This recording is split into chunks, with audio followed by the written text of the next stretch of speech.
Hello dear students, ये रही आपकी पहली क्लास जो होने वाली है। इससे पहले मैंने आपको प्रीवियस वीडियो प्रोवाइड की थी, शॉर्ट भी प्रोवाइड किया था और एक इंट्रोडक्टरी क्लास भी मैंने अभी एक दिन पहले डाली है या 2 दिन पहले डाली है, और ये बताने के लिए कि आपको अब कंटिन्यूस क्लास मिलेंगी। और ये बता दिया मैंने आपको टीजीटी की क्लास आपको प्रोवाइड की जा रही है और कंटेंट आपके पास ये रहा। ये टीजीटी का कंटेंट है। सबसे पहले आप देख रहे हैं, ठीक है। लिटरेट टर्म्स में सबसे पहले लिटरेट टर्म्स हैं, मीटर है, वर्स है, अदर इंपॉर्टेंट लिटरेट टर्म्स हैं, फॉर्म्स ऑफ पोइट्री है, ड्रामा है, ऐसे है, नोवेल है, फिगर ऑफ स्पीच है, पीरियड ऑफ इंग्लिश लिटरेचर है, राइटर है। राइटर में कौन कौन से हैं? William Shakespeare, William Wordsworth, John Milton, John Galsworthy, important father and founders English literature, ठीक है। Important terms and who coined them and foreign expression. But ये ध्यान रखें, जो पीजीटी वाले स्टूडेंट्स हैं जिन्होंने फॉर्म डाला है पीजीटी का, या सिर्फ जो प्रिपरेशन कर रहे हैं पीजीटी की, वो टेंशन ना लें, क्योंकि इसमें मोस्टली सिलेबस कवर्ड होगा पीजीटी का। ये सब तो आपका पीजीटी में है ही है, और 2 बड़े बड़े राइटर भी पीजीटी में आपके हैं, और प्लस ये पोर्शन भी आपका पीजीटी में है। बस जो डिफरेंस क्रिएट होता है वो किस चीज़ का होता है? सिर्फ राइटर्स का। तो मैं आपको अब कंटेंट वाइज, जैसे आपके फर्स्ट में दिया लिटरेट टर्म्स, तो मैं आपको पहली क्लास किसकी देने वाला हूँ? लिटरेट टर्म्स की। और ज़्यादा वीडियोस नहीं होंगी, कम वीडियोस में आपको बेहतरीन चीज़ मिलेगी। इसलिए आप इस चैनल से जुड़े रहें और वीडियो देखते रहें, ताकि मुझे भी मोटिवेशन मिलती रहे और मैं भी आपको पढ़ाने के लिए क्या रहा हूँ? एक्टिव रहूँ, क्योंकि टाइम की बहुत शॉर्टेज होती है मेरे पास। चलिए, तो पहली क्लास में आपको स्टार्ट करने वाला हूँ किसकी? लिटरेट टर्म्स की, ठीक है। ये आप देख रहे हैं आपके सामने लिटरेट टर्म आपको दिखाई दे रहा है। पहली क्लास है और कंटेंट में भी पहला ही टॉपिक कौन सा है आपका? Literate terms. But literate terms कई तरह के होते हैं, जिसमें पहली चीज़ है क्या? What is metre, what is syllable. Main चीज़, अक्सर लोग कंफ्यूज हो जाते हैं मीटर और सिलेबल में क्या डिफरेंस है। और ये आपका 3 वर्ड हैं, मीटर, सिलेबल और ये फुट। ध्यान रखिए, सबसे छोटा जो है वो है सिलेबल है, ठीक है। उसके बाद आता है क्या आपका? फुट आता है, और उसके बाद आता है क्या? मीटर। कहने का मतलब ये है, सिलेबल से बनता है फुट और फुट से बनता है मीटर। सिलेबल कहने का मतलब साउंड। जैसे फॉर एग्जांपल मैं आपको इसमें दिखाऊं, ये वर्ड आपको दिखाई दे रहा है डिफाइन। सिलेबल की डेफिनेशन भी है, syllable it is a part of word, शब्दों का एक समूह होता है। There are 2 types of syllables, one is strong and the other will be weak. अब सिलेबल क्या है? शब्द का ही पार्ट होता है, ध्वनि होती है, जिसमें से जैसे आपका एग्जांपल आप देख सकते हैं, ये डिफाइन है, जिसमें क्या है? एक स्ट्रेस होगा, एक अनस्ट्रेस होगा। कुछ शब्द ऐसे होते हैं जिनमें जैसे वर्ड को तोड़ें तो दोनों ही वर्ड्स क्या टूटकर डबल फोकस क्रिएट करते हैं। जैसे मैं ये अब आपसे कह दूं मीटर है, तो मीटर 2 वर्ड से मिलकर बना है, 2 साउंड है इसमें, मी और टर। उसी प्रकार डिफाइन है तो डी फाइन, ठीक है। तो ये सिलेबल हो गया आपका, ये डी और फाइन, जिसमें से एक क्या होता है? स्ट्रांग होता है, और एक क्या होता है? वीक होता है। या ऐसा भी हो सकता है कि दोनों ही साउंड क्या हो? स्ट्रांग हो, या दोनों ही साउंड क्या होंगे आपके? इजी होंगे। या देखिए ऐसे डिफाइन, पहले डेफिनेशन समझ लीजिए आप फिर से। Syllable it is a part of word, शब्द के क्या होते हैं? पार्ट होते हैं। शब्दों को जिन भागों में तोड़ा जाता है वो ध्वनि होती है, ध्वनि को ही आप सिलेबल समझ सकते हैं। There are 2 types of syllables होते हैं, one is strong and the other will be weak. But ध्यान रखिए, दोनों वीक भी हो सकते हैं, दोनों स्ट्रॉन्ग भी हो सकते हैं। इसमें एग्जाम्पल दिया हुआ है डिफाइन, तो डिफाइन पे क्या है? डिफाइन को आप देखेंगे तो जो जोर दिया गया है वो फाइन पे ज्यादा है, डी पे कम है, डी फाइन। तो डी हो गया लाइट स्ट्रेस वीक, इसलिए इसे अनस्ट्रेस कह दिया है, कहने का मतलब वीक साउंड। और फाइन, फाइन पे स्ट्रेस दिया है, तो ये हो गया आपका क्या? स्ट्रॉन्ग, ठीक है। और फुट या फीट क्या होता है? जब एक वर्ड होता है तो सिलेबल से मिलके बनता है, उसे हम क्या बोलते हैं? फुट, ठीक है। जैसे मैंने कहा मीटर, मीटर दो साउंड में टूटा, मी टर। इसमें देखिए उल्टा है, इसमें मी क्या है, स्ट्रेस है, और ये क्या है, अनस्ट्रेस है। मीटर, मी मतलब स्ट्रॉन्ग साउंड प्रोड्यूस कर रहा है, और ये वीक साउंड प्रोड्यूस कर रहा है। ठीक है, तो ये दो सिलेबल से मिलके बना मी और टर, और ये पूरा हो गया आपका क्या, जो वर्ड बना इसे बोलेंगे फूट। क्लियर हो गया होगा। सिलेबल कह सकते हैं, साउंड कह सकते हैं, पार्ट ऑफ वर्ड होता है, और जो वर्ड बनता है उसे हम फूट बोलते हैं। ठीक है, तो फूट consist of syllables.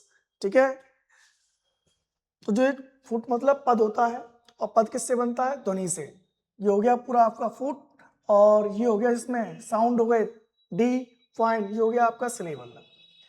Same what is metre, साफ साफ दिखाई दे रहा है, ग्रुप ऑफ फुट और या ग्रुप ऑफ फीट। ठीक है, इसे हटा देना, ग्रुप ऑफ फीट हो गया आपका मीटर। जब ऐसे कई सारे फुट, ऐसे कई सारे फीट जब सेंटेंस में वो एक लाइन में रखे जाते हैं तो बनता है मीटर। अब मैं आपको बताऊं, there are many types of metre. सब कुछ वैसे मैंने लिखा हुआ है नोट्स में, कुछ भी एक्सप्लेन करने की जरूरत नहीं है, पर फिर भी स्टूडेंट्स की डिमांड रहती है कि सर थोड़ा बहुत एक्सप्लेनेशन मिल जाए तो अच्छा लगता है उन लोगों को जब कोई पढ़ाता है तो। What is metre, group of feet, समझ गए होंगे, कई सारे ऐसे फीट मिलकर मीटर क्रिएट करते हैं। There are many types of metre, कई तरह के मीटर होते हैं। पहला है आयम्बिक पेंटामीटर। आप पेंटामीटर फोकस मत कीजिए, पेंटा का मतलब आप जानते हैं 5 होता है। ठीक है, मीटर का मतलब आप समझ गए, जैसे आप ये देख रहे हैं 1 2 1 2 3 4 5। ठीक है, जैसे आयम्बिक पेंटामीटर में क्या है, a combination of syllables, syllabus मतलब ध्वनि, in which unstressed is followed by stressed. इसमें अनस्ट्रेस्ड सिलेबल्स फॉलो किए जाते हैं किसके द्वारा, स्ट्रेस के द्वारा। ठीक है, पेंटामीटर, पेंटामीटर का मतलब है इसमें 5 मीटर है, क्या है 5 फीट है। जहां 5 फीट होंगे वो पेंटामीटर होगा, जहां 3 फीट होंगे वो ट्राईमीटर होगा, जहां 4 फीट होंगे वो टेट्रामीटर होगा, ऐसे जहां 6 फीट होंगे वो हेक्सामीटर होगा। उससे फर्क नहीं पड़ता है। ठीक है, a group of feet is called metre. जितने फीट होंगे उतना ही बड़ा मीटर होगा। अगर 1 फीट है, सिंगल फीट है, तो डेट इज मोनोमीटर। 2 फीट है तो आप जानते हैं डायमीटर। 3 है ट्राईमीटर। 4 फीट है टेट्रामीटर। 5 फीट है पेंटामीटर। 6 फीट है हेक्सामीटर। तो अदर मीटर्स भी हैं इसमें, monometer, dimeter, trimeter, tetrameter, pentameter, hexameter और हेक्सामीटर। और 6 फीट को हम बोलते हैं अलेक्जेंड्रिन। ये आपके पेपर में कई बार आया है, ध्यान रखिएगा इस चीज़ को। ठीक है, ये चीज़ मैं आपको पहले बता चुका हूँ। टेट्रामीटर में कितने होंगे, 4 फीट, पेंटामीटर में 5 फीट, हेक्सा में 6, डाय में 2 और इसमें सिंगल। ये आपके मीटर हैं। ये आयम्बिक पेंटामीटर दिया गया है पूरा, आयम्बिक पेंटामीटर। अब इसमें ये दिया हुआ है, आयम्बिक होता क्या है देखिए, अ कॉम्बिनेशन ऑफ सिलेबस। पेंटामीटर तो मैंने आपको बता दिया, मीटर आपको बता दिया। अब आयम्बिक पेंटामीटर का मतलब क्या है, आयम्बिक मीटर का मतलब क्या है। इससे पेंटा हटा देना आप, सिर्फ आयम्बिक मीटर है, ये ट्रॉकिक मीटर है, ये पेंटा तो ये 5 है इसलिए पेंटामीटर लिख दिया है। अब आयम्बिक मीटर का मतलब क्या है वो समझिए, अ combination of syllables in which unstressed, focus कीजिए, ये पीजीटी 2016 में आया था question. A combination of syllables in which unstress is followed by stress syllables. मतलब कहने का मतलब, अगर कोई वर्ड लिखा है और उसमें कोई किसी वर्ड को किसी वीक साउंड को स्ट्रॉन्ग साउंड फॉलो कर रहा है, दैट इज आयम्बिक। अपने आप में इसी वर्ड को आप देख लीजिए। ठीक है, अपने आप में इसी वर्ड को देख लीजिए, ये आयम्बिक है। एक मिनट में आपको समझाता हूं।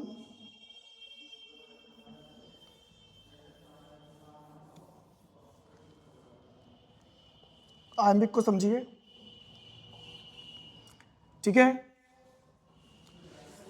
आयम्बिक आप देखिए, अगर इसे मैं तोड़ूं तो 2 वर्ड में टूटेगा ये। दो ध्वनि में टूटेगा, दो सिलेबल में टूटेगा। I am big. अब देखिए बिग पे क्या हम जोर दे रहे हैं, तो ये हो गया स्ट्रॉन्ग। राइटिंग थोड़ा खराब है, शुरुआत है, आदत पड़ जाएगी। और आई एम, ये हो गया आपका वीक, तो ये हो गया आपका वीक सिलेबल, ये हो गया आपका स्ट्रॉन्ग सिलेबल। तो वही चीज लिखी है, unstressed followed by stress. I am पे जोर कम है और बिग पे जोर ज्यादा है। किसी का भी नाम भी हो सकता है, जैसे मैं कह दूं शिवम, जैसे मैंने कह दिया शिवम, तो यहां पर शिवम पे देखिए, ये हो गया आपका अनस्ट्रेस, जोर कम है इससे, और बम इस पर जोर ज्यादा है, ये हो गया आपका क्या, स्ट्रॉन्ग, मतलब स्ट्रेस। तो ये अनस्ट्रेस जो है वो फॉलोड बाई, इसको फॉलो कौन कर रहा है, स्ट्रेस। मेरा ही नाम देख लीजिए, जहां समझ में आ जाए शायद आप लोगों को, सचिन। अगर इसको हम तोड़ेंगे तो दो सिलेबल में टूटेगा, सा और चिन में, ठीक है। सा हो गया आपका क्या, सॉरी, सा हो गया आपका stress, sorry unstress,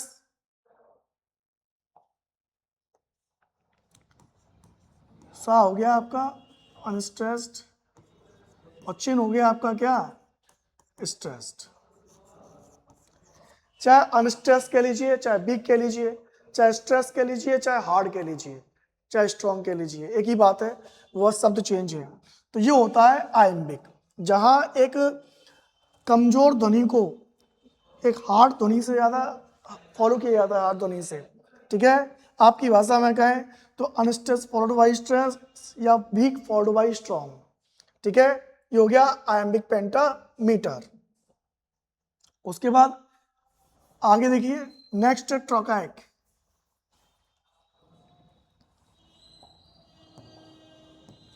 next trochaic, इसका जस्ट उल्टा है, इसमें stressed followed by unstress level, इसमें जस्ट उल्टा है।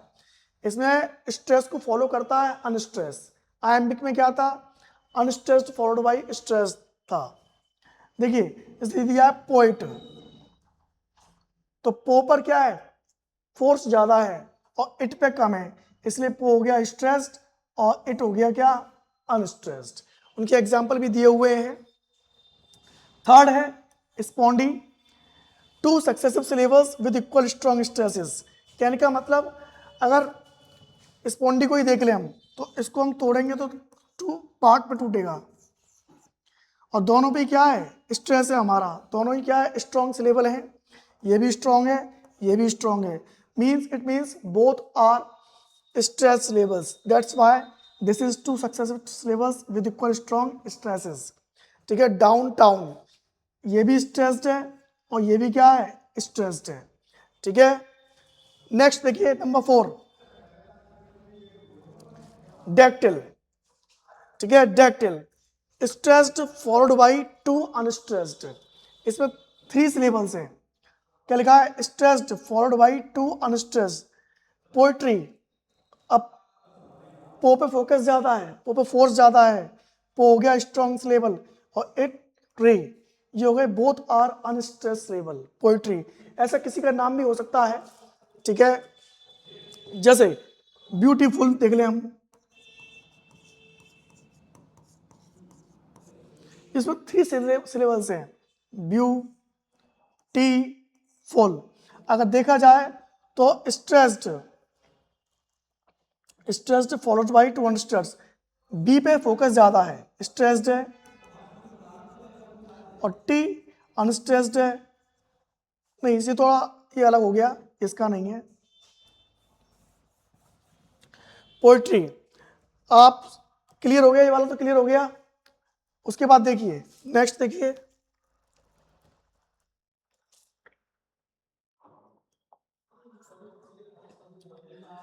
एनापेस्ट,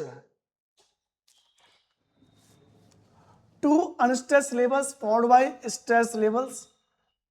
कोई रह गया क्या, ये क्लियर हो गया होगा आपको। उसके बाद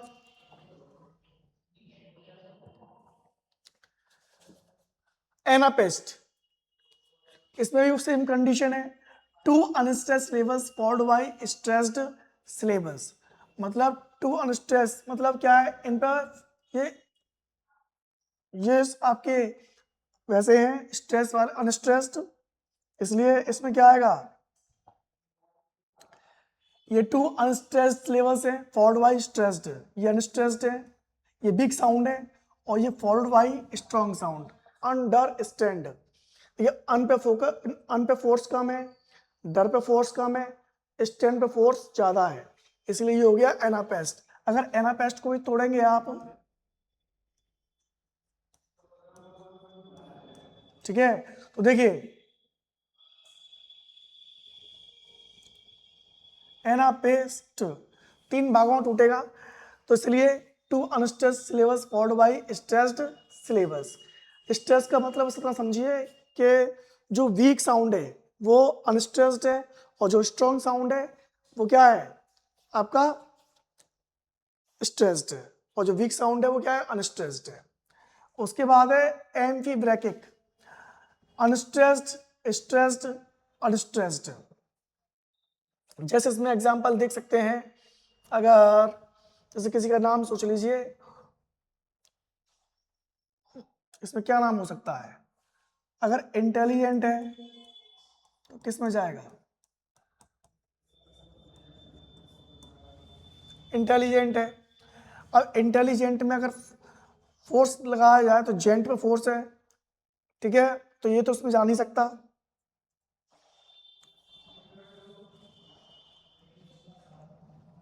ऐसे आप कई वर्ड हैं जो आप अपने हिसाब से देख सकते हैं, जिसमें शुरुआत में क्या हो, एक साउंड कैसा हो, इसमें कम जोर जा रहा हो, बीच वाले पे बहुत हो, ठीक है, और इस पे कम हो। मैं सोचूंगा, टाइम लगेगा, आप सोच लेना, ठीक है। उसके बाद है pyrrhic, it's called pyrrhic, opposite to spondee. Spondee में क्या था, both are stress level. Spondee में क्या था,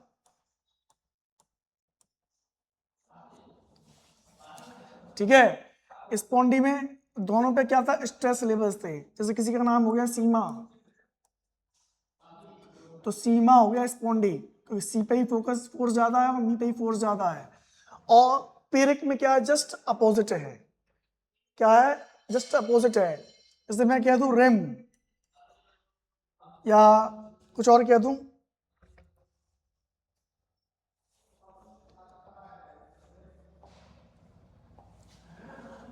अपोजिट टू स्पॉन्डी है, कहने का मतलब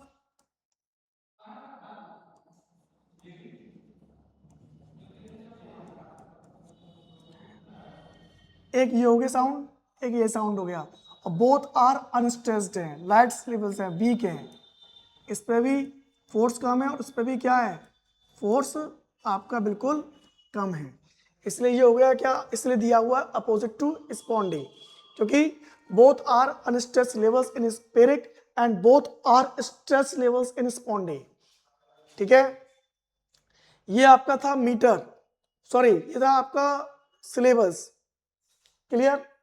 ये आपके कई तरह के वो हैं सिलेबस, एनापेस्ट हो गया, इससे पहले मैंने आपको पहले पेज पे बताया था आयम्बिक, जिसमें क्या था, फिर से समझ लीजिए एक बार। आयम्बिक में क्या था, unstressed followed by stressed, unstress होगा और एक स्ट्रेस होगा। ट्रोकाइक में क्या था, क्या था, stress followed by unstress level, just इसका उल्टा। स्पॉन्डी में क्या था, both are stress level. Dactyl में क्या है, stressed followed by two unstressed, ठीक है। उसके बाद एनापेस्ट में क्या है, two unstress level followed by stress level. Amphibrachic में अनस्ट्रेस, स्ट्रेस्ड, अनस्ट्रेस्ड, और पिरिक में अपोजिट टू स्पॉन्डी है। ये आप अपने आप किसी का भी नाम कुछ भी लेके आप लिखना, उसके बाद देखना कहाँ स्ट्रेस पड़ रहा है कहाँ स्ट्रेस नहीं पड़ रहा है, और मैच करना कि कौन सा सिलेबल होगा, ठीक है। उसके बाद कॉमन मीटर है, mixing of different number of syllables is called common metre. अब कॉमन मीटर के नियम तो कुछ है नहीं, क्योंकि इसमें क्या डिफरेंट नंबर ऑफ सिलेबल्स होते हैं, ठीक है। प्रोसोडी, ये स्टडी होती है मीटर की, जिसे हम प्रोस्टडी बोलते हैं। और स्प्रिंग रिदम, ध्यान रखना जो भी इसमें बोल्ड लेटर्स हैं वो काफ़ी इंपॉर्टेंट हैं, वो आपके एग्जाम के लिए। जीएम हॉपकिंस, ये नाम अपने में बहुत बड़ा है। स्प्रिंग रिदम, यही पूछ लिया कि हु इन्वेंटेड या who describe spring rhythm, who is GM Hopkins, is a variant strong stress meter. Each foot as it describes, it begins with the stress levels, either stand alone or be associated with from 1 to 3 lats levels. अब common ही कहा है कि variant है, कई सारे variant है strong stress metres के, ठीक है, इसलिए स्ट्रेस लेवल्स लाइक डेक्टल, ठीक है। उसके बाद नेक्स्ट चीज आपकी स्टार्ट होगी वर्स, क्योंकि मुझे आपको ये क्लास जल्दी जल्दी प्रोवाइड करनी है, मेरे पास भी टाइम कम है, इसलिए मैं आपको नोट्स के थ्रू ये चीज़ें पढ़ा रहा हूँ। और नोट्स आपके पास होंगे तो आप और ज़्यादा स्टडी कर सकते हैं, और वैसे भी नहीं तो है ये चीज़ें चल रही हैं। उसके बाद है verse. There are 3 kinds of verse. First one is formal verse, second one is blank verse and third one is free verse. But जिनके पास नोट्स है, अब जो पढ़ रहे होंगे उन्हें और अच्छा लग रहा होगा पढ़ने में, क्योंकि उन्होंने सेल्फ स्टडी कर लेंगे और कर रहे होंगे, और प्लस मैं उन्हें पढ़ा रहा हूँ, टीच कर रहा हूँ। फॉर्मल वर्स आप जानते हैं has rhyme as well as metre, इनमें राइम भी होता है और मीटर भी होता है। फॉर्मल वर्स आप नाम से ही समझ गए होंगे, फॉर्मल है मतलब इनमें राइमिंग पैटर्न भी होता है और मीटर भी होता है। पहले जितनी भी पहले इंग्लिश थोड़ी हार्ड हुआ करती थी, अगर पहले के राइटरों को देखा जाए तो उनकी पोइट्री में क्या है, राइमिंग पैटर्न और मीटर पैटर्न दोनों चीज़ हुआ करती थी, और जो पढ़ने में अच्छी भी लगती थी और टिपिकल भी हुआ करती थी साथ साथ। जैसे कि राइमिंग पैटर्न का मतलब हो गया कि एक ही लाइन में, जैसे कि how I wonder what you are, twinkle twinkle little star, तो स्टार, गिटार, सितार, जो एंड में लाइन में जो पैटर्न खत्म हो रहा है that is called rhyming pattern. और रेगुलर मीटर अगर उसमें है कि सब पेंटामीटर में ही लिखे हुए हैं, ट्राईमीटर में लिखे हुए हैं, दैट इज कॉल्ड कि राइमिंग भी है और मीटर भी है। फिर धीरे धीरे और, जैसे एग्जांपल दिया है twinkle twinkle little star how I wonder what you are, अब इसमें राइमिंग पैटर्न क्या है, स्टार, आर, आगे और लाइन आ जाए गिटार, सितार, और मीटर भी है। उसके बाद सेकंड नंबर पे आया ब्लैंक वर्स, ये मिड में आया, काफ़ी इंपॉर्टेंट है ये भी, ठीक है। It has been popular from 16th century, मैंने कहा ना मिड में आया है और काफ़ी इंपॉर्टेंट है। 16th सेंचुरी से लेकर 20th सेंचुरी में इसमें क्या था, इसमें सिर्फ मीटर था मोस्टली, और मोस्टली क्या था, आयम्बिक, ये ध्यान रखिएगा, इसमें मोस्टली आयम्बिक मीटर का यूज़ किया जाता है, और पॉपुलर हुआ 16 टू 20 सेंचुरी। इसमें कोई राइमिंग पैटर्न नहीं है, अगर राइमिंग पैटर्न देखेंगे तो इसमें जायर और इसमें फाल्कनर, कोई राइमिंग पैटर्न नहीं है। इसमें क्या है, इट हैज ओनली मीटर, इसकी खास बात ये थी। आगे डिटेल और दी है, it was introduced by Earl of Surrey in his translation of book 2 and book 4 of Virgil's the Aeneid. Wordsworth ने यूज किया है प्रिल्यूड में, काफी इंपॉर्टेंट वर्क है टीजीटी के लिए भी और पीजीटी के लिए भी, और अक्सर पूछा गया है अगर आपने प्रीवियस पेपर देखे होंगे तो। और टेनिसंस ने यूज किया है इन आइडियाज ऑफ द किंग्स में, जो 1891 में आया है। सेकंड चीज आती है हमारी फ्री वर्स, इसको थोड़ा रेस कर देता हूं ताकि आपको समझ में अच्छी से आ जाए। नोट्स मैंने इस तरीके से बनाया है कि आपको समझ होता नहीं है, बस थोड़ा एक्सप्लेन कर दूंगा तो आपके क्लियर हो जाएंगे, ठीक है। देखिए फ्री वर्स काफी इंपॉर्टेंट है। अब जैसे जैसे लिटरेचर में आगे हम बढ़े, मॉडर्न में आए, तो लोग राइटरों ने और फ्री कर दिया लैंग्वेज को, ताकि जो रीडर है वो इजीली इन चीज़ों को कॉम्प्रिहेंड कर सके, इजीली इन चीज़ों को पढ़ सके।